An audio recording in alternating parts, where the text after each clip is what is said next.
वित्त मंत्री निर्मला सीतारमण ने लोकसभा में आज बजट पेश किया। इस दौरान उन्होंने 12 लाख रुपए तक की आमदनी पर अब आयकर नहीं दिए जाने की घोषणा की है, जिससे उत्तराखंड में भी नौकर पेशा लोगों के चेहरे खिल उठे हैं। केंद्रीय बजट 2025 में कृषि और एमएसएमई जैसे कई फोकस क्षेत्रों के लिए कई उपायों का ऐलान किया है और इसी के साथ वित्त मंत्री निर्मला सीतारमण ने लगातार 8 बार केंद्रीय बजट पेश करने वाली एकमात्र वित्त मंत्री होने की उपलब्धि हासिल की है। बजट में मिडिल क्लास को बड़ी राहत दी गई है। इसे उत्तराखंड के मुख्यमंत्री पुष्कर सिंह धामी ने मध्यम वर्ग के लिए बड़ी सौगात बताया है। उन्होंने कहा कि प्रधानमंत्री मोदी के दूरदर्शी एवं सशक्त नेतृत्व में केंद्रीय बजट 2025-26 के तहत मध्यम वर्ग को बड़ी राहत देते हुए 12 लाख रुपए की आय को कर मुक्त करने का महत्वपूर्ण निर्णय लिया गया है। निश्चित तौर पर इस जन कल्याणकारी निर्णय से मध्यम वर्ग सहित देश का जन जन लाभान्वित होगा। यह फैसला न केवल आर्थिक विकास को प्रोत्साहित करेगा बल्कि लोगों की जीवन शैली में भी सकारात्मक बदलाव लाएगा।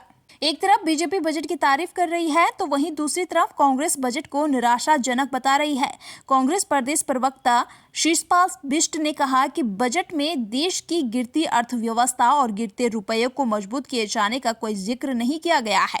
उन्होंने कहा बजट में लगातार बढ़ती जा रही महंगाई, पर्वतीय राज्यों में उद्योगों को पहाड़ चढ़ाने, पलायन की समस्या, शिक्षा एवं स्वास्थ्य की मजबूती को लेकर कोई बात नहीं की गई है। उन्होंने इस बजट को सरकार विशेषकर बिहार को खुश करने वाला बजट बताया है।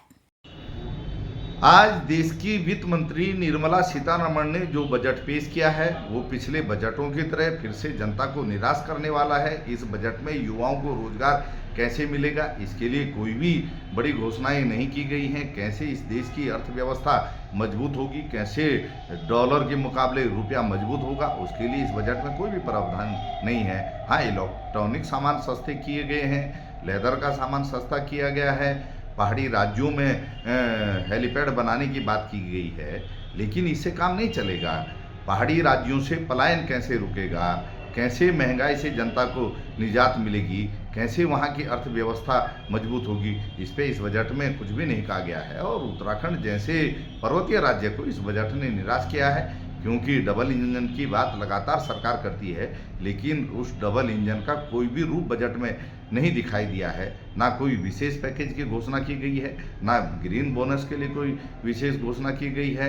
तो निश्चित तौर पर कुल मिलाकर के ये बजट पूरी घोषणाओं तक सीमित है और धरातल पर अर्थव्यवस्था को मजबूत करने के लिए, रोजगार देने के लिए, महंगाई से निजात दिलाने के लिए, पलायन को रोकने के लिए ये बजट कुछ भी कहने से बच रहा है। कानपुर विधायक उमेश शर्मा और पूर्व विधायक प्रणव सिंह चैंपियन के बीच विवाद प्रकरण में समझौता कराने की पहल को लेकर भारतीय किसान यूनियन के राष्ट्रीय प्रवक्ता चौधरी राकेश गुज्जर समाज और ब्राह्मण समाज जिम्मेदार लोगों के साथ आज उत्तराखंड पहुंचे।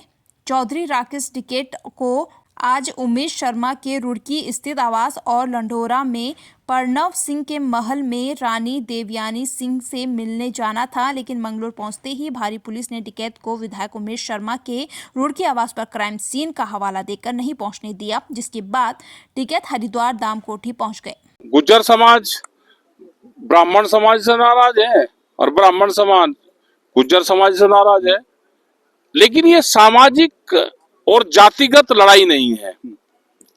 ये एक एमएलए जीतता हुआ और एक हारा हुआ, उनकी दोनों की आपस का विवाद है। इसमें समाज को बीच में नहीं लाना चाहिए, और अगर समाज बीच में आ तो अब यहाँ पे सामाजिक लोग सब यहाँ पे हैं।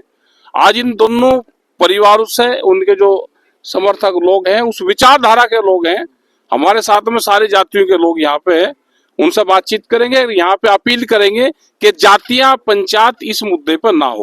उत्तराखंड के मुख्यमंत्री पुष्कर सिंह धामी ने नई दिल्ली स्थित उत्तराखंड सदन में शारदा कॉरिडोर परियोजना के संबंध में बैठक ली। बैठक के दौरान सीएम धामी ने अधिकारियों को निर्देश दिए कि शारदा कॉरिडोर के कार्य में तेजी लाई जाए।